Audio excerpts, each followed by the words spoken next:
Hello दोस्तों। तो आज हम बात करेंगे यहाँ पर यूपीएससी 2026 प्रीलिम्स के लिए जो चर्चा में चल रहे हैं, साल भर में जो चर्चा में चले हुए देश हैं, उनमें आज हम पहला देश पर बात करेंगे। उसका नाम है वेनेजुएला। आप सभी को पता है वेनेजुएला चर्चा में क्यों था, क्योंकि अमेरिका के राष्ट्रपति डोनाल्ड ट्रंप ने, या कह सकते हैं अमेरिकी सेना ने, वेनेजुएला पर हमला कर दिया था आधी रात को, और वहाँ के राष्ट्रपति निकोलस मादुरो को रातों रात वो उठाकर अपनी कस्टडी में ले गए थे और अभी तक वो अपनी कस्टडी में रखे हुए हैं। उन पर यह आरोप था कि वहाँ पर वे ड्रग्स की डीलिंग करवाते हैं और अवैध रूप से अमेरिका में, उत्तरी अमेरिका में, दक्षिण अमेरिका के देशों में तथा विश्व के अनेक देशों में वो ड्रग्स का व्यापार करते हैं और कहीं ना कहीं लोकतंत्र को तोड़ने का खतरा भी मतलब आरोप उन पर लगाया गया। तो चूंकि इससे तरह हम बात करेंगे वेनेजुएला के बारे में, वेनेजुएला चूंकि चर्चा में चल ही चुका है, तो अब हमें वेनेजुएला के बारे में पढ़ना होगा। वेनेजुएला जो कंट्री है इसकी राजधानी है काराकस, ठीक है, ये आप देख सकते हैं मैप में। उसके बाद यहाँ की जो भाषा है वो स्पेनिश है, राष्ट्रीय भाषा स्पेनिश। स्पेनिश क्यों है? क्योंकि ये देश पहले स्पेन का ही वो था, क्या अंग था, स्पेन का ही अंग था। तो इसके बाद हम बात करें यहाँ जो जनसंख्या कितनी है, 3.5। यहाँ की जो जनसंख्या है, उसकी हम बात करें तो ये जनसंख्या 3.5 करोड़ है, यानी कि 350 करोड़ की जनसंख्या है यहाँ, ठीक है, 350 करोड़ की जनसंख्या है। और भौगोलिक क्षेत्रफल जो इनका है वो है 9,12,000 किलोमीटर स्क्वायर, यानी कि 11वें नंबर पर साउथ अमेरिका में आते हैं ये। उत्तरी कैरिबियाई तट पर स्थित है, दक्षिण अमेरिका में अमेजन वर्षावन लगते हैं इससे, और पश्चिम में एंडीज पर्वतमाला लगती है इसकी, ठीक है, पश्चिम में यानी यहाँ से अर्जेंटीना वाली बेल्ट से इनकी एंडीज पर्वतमाला लगती है, ठीक है।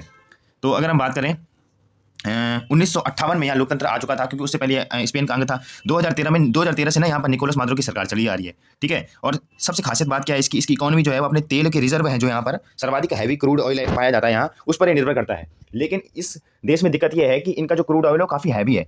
तो क्रूड ऑयल जो विश्व में चलता है वो परिष्कृत रूप से आना चाहिए, यानी कि बहुत हल्का होना चाहिए। इनका है काफ़ी कह सकते हैं जिसको विस्कस बोल सकते हैं, जिसको यानी कि बहुत ही ज़्यादा गाढ़ा है, इसको समझ सकते हैं हम। इनका है मतलब होना चाहिए एपीआई के हिसाब से, अमेरिकन पेट्रोलियम इंस्टीट्यूट ग्रेविटी के हिसाब से 35 से 45 के बीच होना चाहिए। इनका 8 से 15 यानी कि बहुत ही ज़्यादा हैवी है, इसलिए ना इनको इतना फायदा नहीं मिल पाता। लेकिन रिजर्व बहुत ज़्यादा है, तो अमेरिका हो गया या फिर बाहर की जो कंट्री है, चाइना वगैरह, वो कहीं ना कहीं इनकी नज़र इस देश पर लगी भी रहती है कि ये हमारे क्षेत्र में आने जाए, ठीक है। यहाँ पर जो मुख्य ग्लेशियर था एक प्रकार का हम्बोल्ट ग्लेशियर है। हम्बोल्ट ग्लेशियर था जो कि अब पिघल चुका है। ये भी क्वेश्चन आ सकता है कि हम्बोल्ट ग्लेशियर जो कि जलवायु परिवर्तन के कारण पिघल चुका, किस देश में था? वेनेजुएला में था, ठीक है। वेनेजुएला की जो मुख्य रिवर है उनमें से एक ओरनिको रिवर है, ठीक है, ओरनिको रिवर है। दूसरा अपूरे रिवर है, ये रिवर है इसमें है, ठीक है। उसके बाद बात करें हम स्थलीय सीमा की, तो इसकी स्थलीय सीमा लगती है कोलंबिया से, ब्राजील से और गुयाना से। ब्राजील से इसकी दक्षिण से लगती है, कोलंबिया से इसकी गुयाना की इसकी पश्चिम से लगती है, और कोलंबिया की भी इसकी पश्चिम से लगती है, यानी कि ऊपर नीचे दोनों, ठीक है। तो बात करें ये हो गया। उसके बाद अगर हम बात करें तो ये यूएन का भी सदस्य है, एफएओ का भी सदस्य है, डब्ल्यूटीओ का भी सदस्य है, और G77 देशों का भी सदस्य है, और इंटरनेशनल एटॉमिक एनर्जी एसोसिएशन का भी सदस्य है। इन देशों का ये सदस्य है, ठीक है। और हाल ही में एक चीज़ और भी है वेनेजुएला में। यहाँ की जो लीडर है एक, उसका नाम है मारिया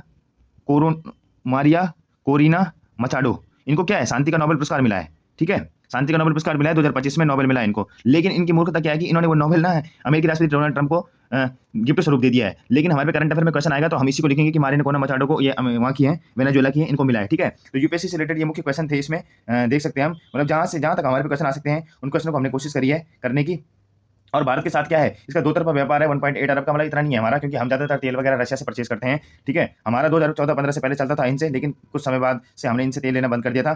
तो इसमें जो है मुख्य पॉइंट यही निकल के आ रहे हैं। और यहाँ पर सबसे बड़ा जलप्रपात जो पता ही है वहाँ का, दुनिया का एंजल पर जलप्रपात है, जिसमें ये देश भी शामिल होता है, अर्जेंटीना का भी है, चिली का भी है, ये पूरा इसमें शामिल होता है, ठीक है। और इनको यहाँ की मुख्य नदी है, समुद्री तटरेखा की लंबाई इनकी 2800 है, 2800 किलोमीटर समुद्री तटरेखा की लंबाई है। और दक्षिण अमेरिकी महाद्वीप में ये देश पड़ता है। और दक्षिण अमेरिका की सबसे बड़ी झीलों में से एक लेक मराकाबो यहाँ पर स्थित है, लेक यानी झील मराकाबो, ठीक है, जहाँ पर रिजर्वायर पाए जाते हैं, ठीक है, मराकाबो कह सकते हैं हम। बोलेगा किस देश में है तो ये भी आ सकता है क्वेश्चन। ओरनिको झील मैंने बता दिया आपको। कैसिक्वेर कैनाल एक अनोखी प्रकार की जल विभाजक कैनाल है यहाँ पे, ठीक है।